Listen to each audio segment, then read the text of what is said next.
Hasta el día de hoy hemos revisado algunos de los tratamientos que podemos utilizar para nuestros pacientes y hemos hecho énfasis en los tratamientos no invasivos, tratando de respetar la integridad del diente. Pero ¿qué pasa cuando es necesario ya realizar un tratamiento invasivo? Es por eso que el día de hoy vamos a revisar el tema ¿qué cantidad de caries debe ser eliminada? Uno de los primeros dentistas en describir extensamente la preparación de cavidades en relación con la caries dental fue Black. La descripción que él hacía fue posible gracias a sus estudios e investigaciones acerca de la morfología de los dientes y también de los sitios donde se producían principalmente las lesiones cariosas. Black también graficó las superficies dentales que son particularmente susceptibles a las caries y otras que parecían ser inmunes, por ejemplo las caras lisas. Después de la eliminación de la caries, él recomendaba la preparación adicional del tejido dental, y esto era para ampliar los márgenes de la cavidad hacia las áreas inmunes, es decir, hacia las superficies lisas, y la llamaba la filosofía de la extensión por prevención.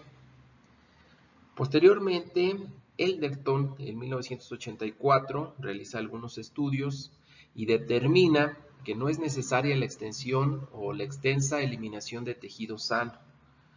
Simplemente con eliminar el tejido infectado era más que suficiente.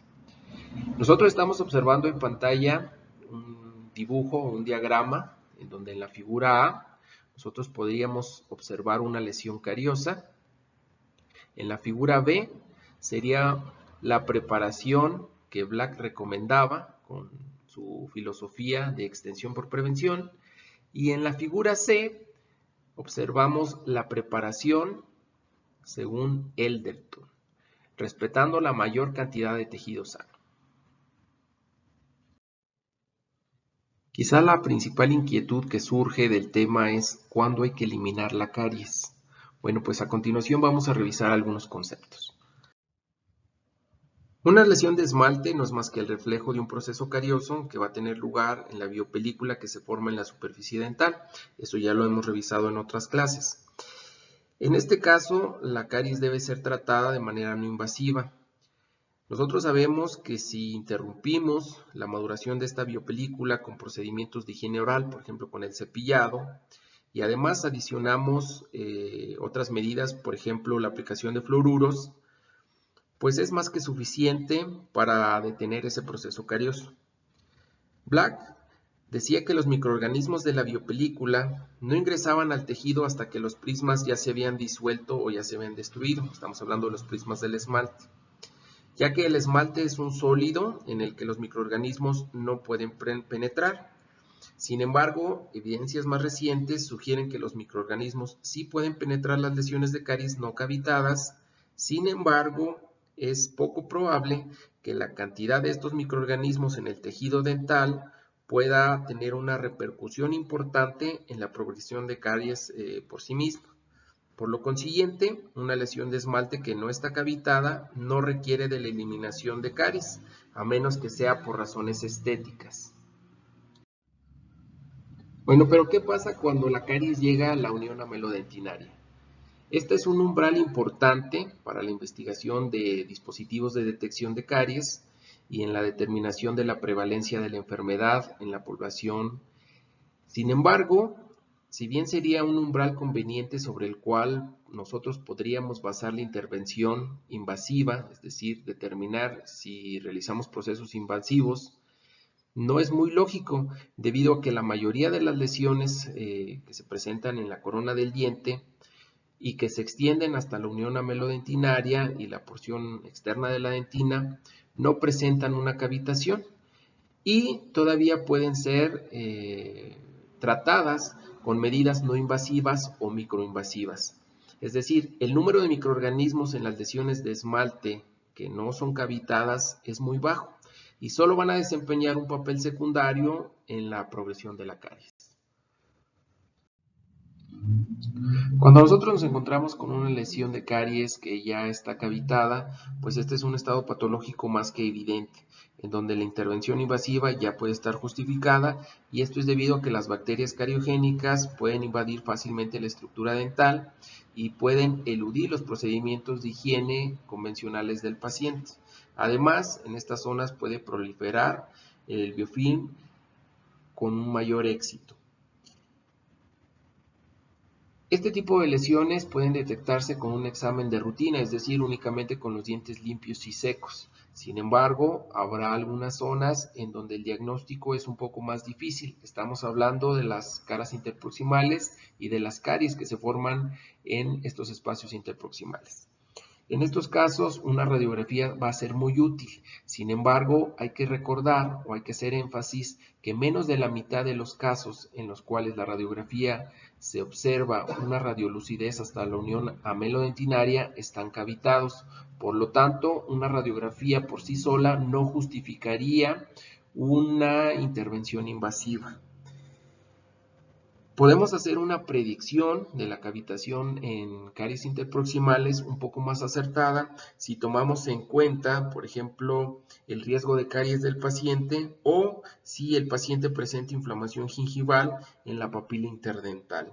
Y esto nos puede ayudar a tomar una mejor decisión para la intervención invasiva en caras interproximales.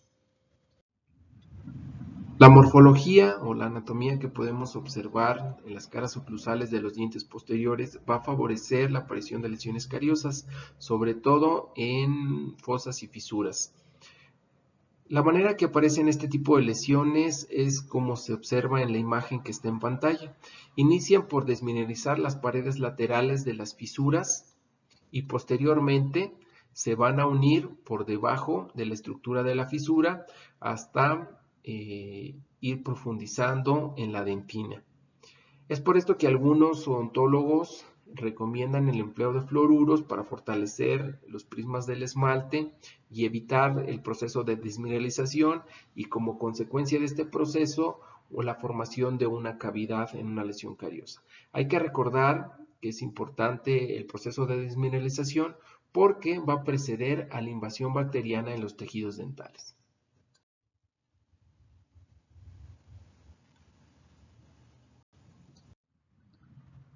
Cuando determinamos que una lesión ya se encuentra en dentina, siempre nos surge la duda de qué tanta dentina tenemos que eliminar.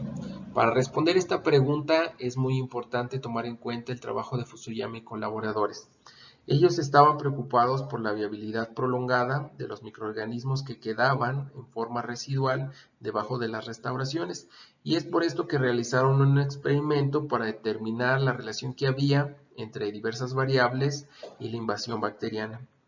Ellos encontraron que había un reblandecimiento de la dentina provocado por los ácidos bacterianos que se difundían a la profundidad de dentina y era seguido de una decoloración de la dentina y posteriormente de una invasión bacteriana.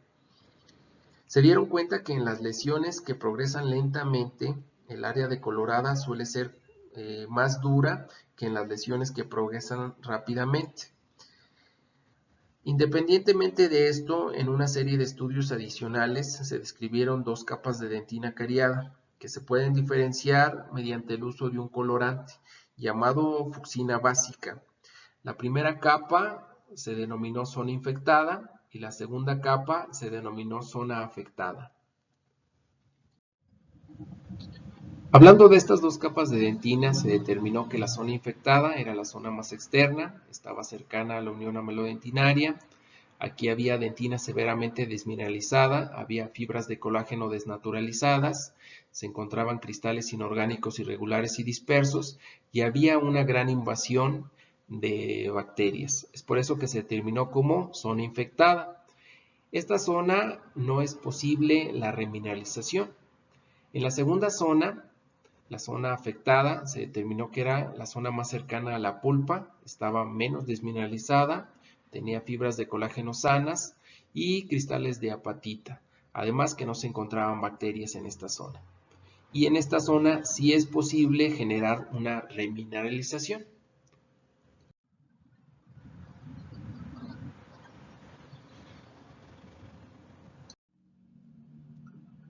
Cuando hablamos de la eliminación convencional de la caries, hablamos de realizar una preparación cavitaria convencional, lo cual va a implicar tener un acceso a la caries dentinaria mediante la eliminación del esmalte superficial.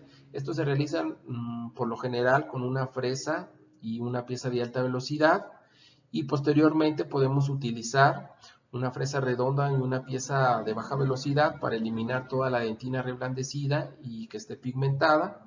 Y si fuera el caso o si fuera necesario, podemos utilizar un excavador hasta alcanzar la dentina dura que está cercana a la pulpa. En algunas ocasiones se puede dejar dentina dura pero pigmentada a la pulpa, y esto está basado en que los hallazgos de que la pigmentación precede a la invasión bacteriana, y una vez terminado todo este procedimiento, la cavidad puede ser revestida con una capa de hidróxido de calcio, formando lo que se denomina un recubrimiento pulpar indirecto. Todavía algunos clínicos proponen el uso de algún detector de caries para asegurar la eliminación completa de la dentina cariada.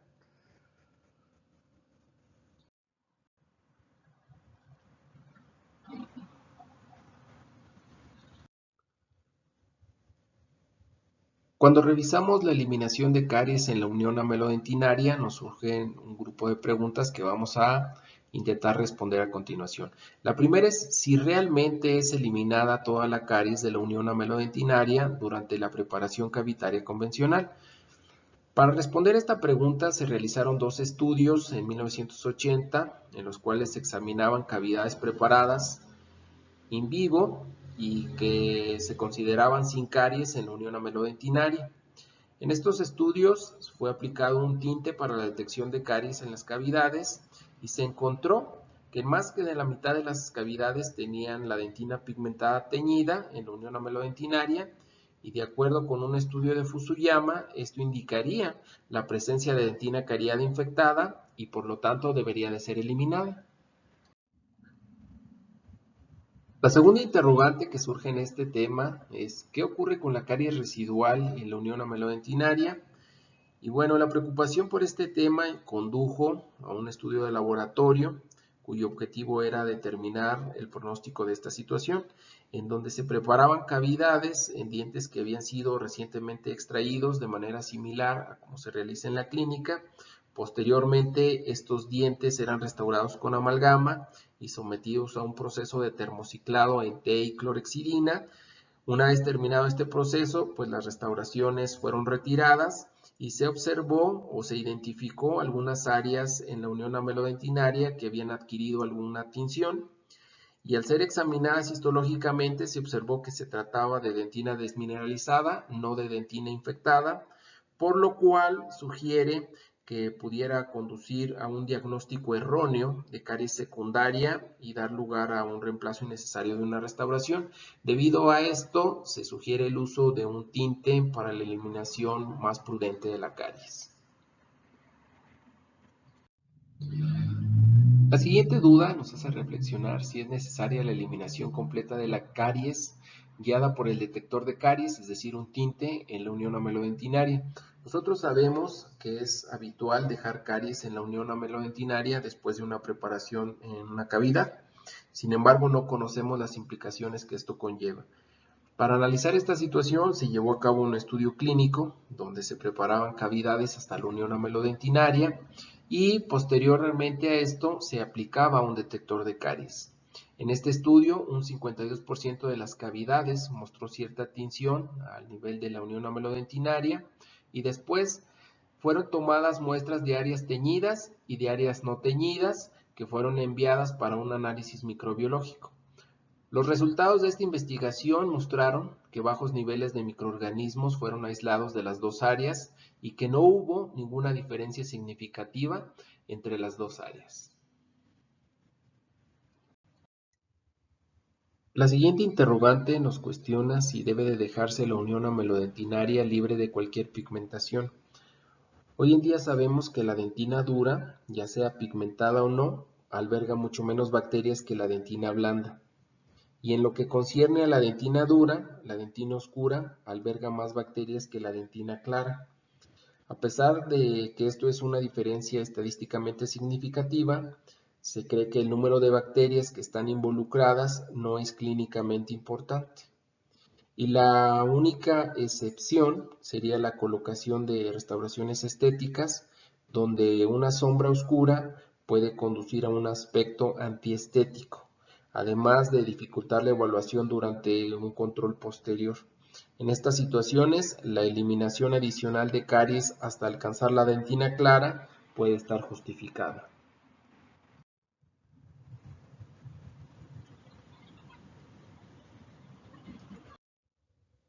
En años recientes se han utilizado algunos métodos para la eliminación de caries, por ejemplo el carisol, la abrasión por aire, la sonoabrasión, algunos láseres, y también se han aplicado otras guías para la eliminación de caries, por ejemplo los tintes o las técnicas de fluorescencia.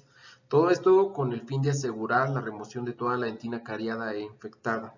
Sin embargo, la sensación táctil de la dentina dura al explorador y el uso de un excavador cortante manual sigue siendo el método más apropiado, ya que con esto se asegura que la cavidad no sea preparada excesivamente, lo que minimiza el tamaño de la cavidad y el debilitamiento de la estructura dentaria remanente. El uso de una fresa de una pieza de mano de baja velocidad, si bien es más rápido, también puede conducir a una excesiva preparación del diente, que es importante evitar, sobre todo a nivel pulpar.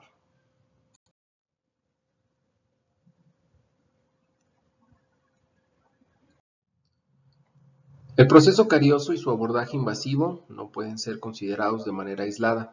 Esto es porque tienen un impacto importante en el complejo dentino-pulpar. Durante el proceso carioso, todos los subproductos bacterianos y los productos de la propia dentina desmineralizada pueden difundirse hacia la pulpa y pueden desencadenar reacciones en el complejo dentino-pulpar. Estas respuestas van a depender de la severidad del estímulo.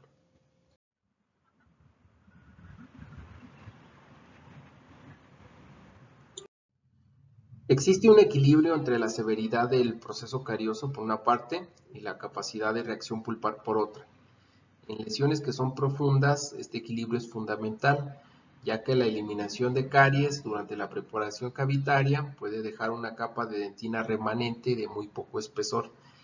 Y esto ha demostrado ser una de las variables más críticas en que pueden influir en la salud de la pulpa dental y por lo tanto en el éxito de la intervención invasiva. Si la tasa de progresión de la caries es tal que supera la capacidad de la pulpa para producir dentina reaccionaria, entonces fácilmente se puede causar una exposición pulpar durante la preparación de la cavidad.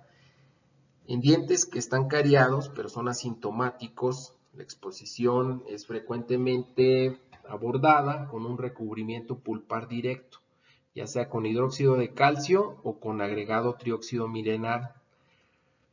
Cuando se ha realizado el seguimiento radiográfico durante 3 años, la tasa de éxito del recubrimiento pulpar directo tras las exposiciones cariosas fue de 33%, en comparación con 92% después de exposiciones mecánicas.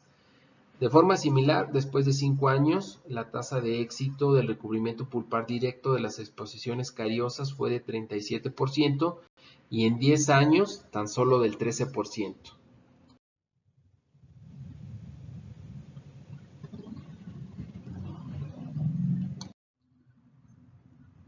La excavación por etapas es un método de eliminación de caries en 2 etapas, separadas generalmente entre 6 y 12 meses.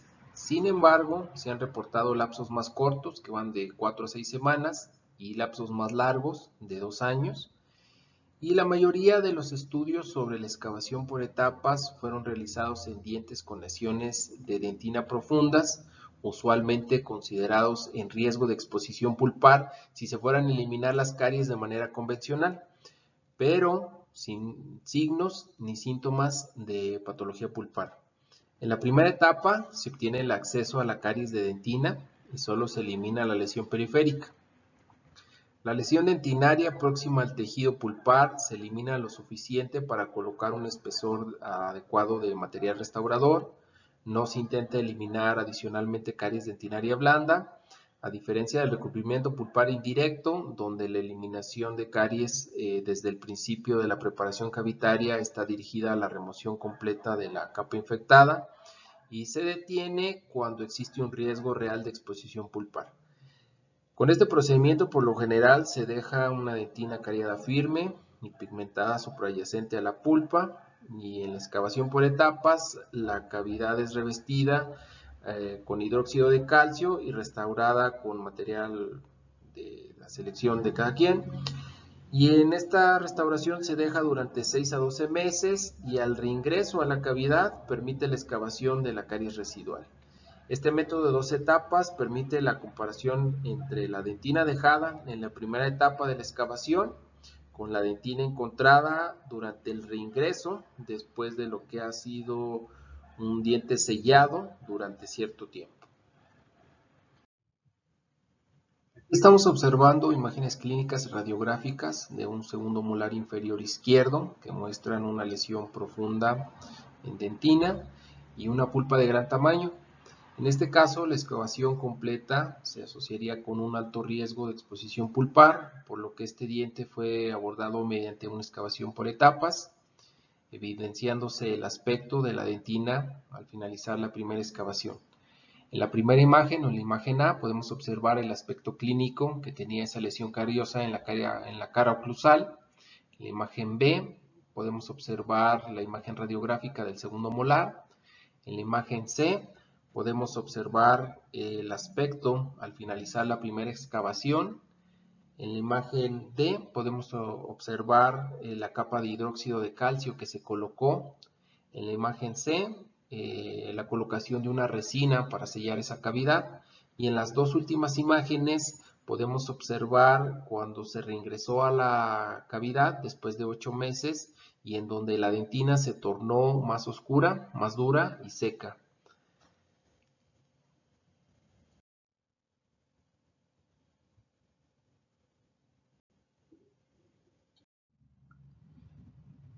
¿Existe la necesidad de desinfección en la cavidad? Hoy en día se han propuesto diversas técnicas para la desinfección de cavidades cariadas, por ejemplo la clorhexidina, el uso de técnicas fotoactivadas, PAD, ozono gasiforme y las que se incluyen en sistemas de adhesión a la dentina. Existen pocos estudios que se centren realmente en cavidades cariadas. La mayoría de los estudios de desinfección se relacionan con tratamientos de endodoncia. Sin embargo, los estudios que se han hecho en cavidades cariadas in vitro y in vivo se realiza el recuento bacteriano, la sensibilidad que los productos provocan y si tiene algún efecto en la fuerza de adhesión subsecuente en las restauraciones, sobre todo de ionómero de vidrio y de composite. Y aquí los resultados son contradictorios y de grados variables. Al comparar los estudios de desinfección con estudios de sellantes de fisuras o estudios de excavación por etapas o estudios de eliminación ultraconservadora de la caries, pues estos últimos estudios han reportado la aparente detención de la caries y la reducción de las bacterias selladas, por lo que la necesidad de la desinfección de la cavidad se puede llegar a cuestionar. Un buen sellado de la cavidad parece ser todo lo que se requiere. Las técnicas convencionales, por ejemplo, la colocación de un revestimiento bactericida, como la capa de hidróxido de calcio, o el acondicionamiento de la cavidad con un grabado ácido antes de la colocación de un composite, sin duda matan algunas bacterias, de modo que el beneficio añadido de la desinfección cavitaria puede ser discutible. Ciertamente se necesita investigación adicional relacionada con esta área.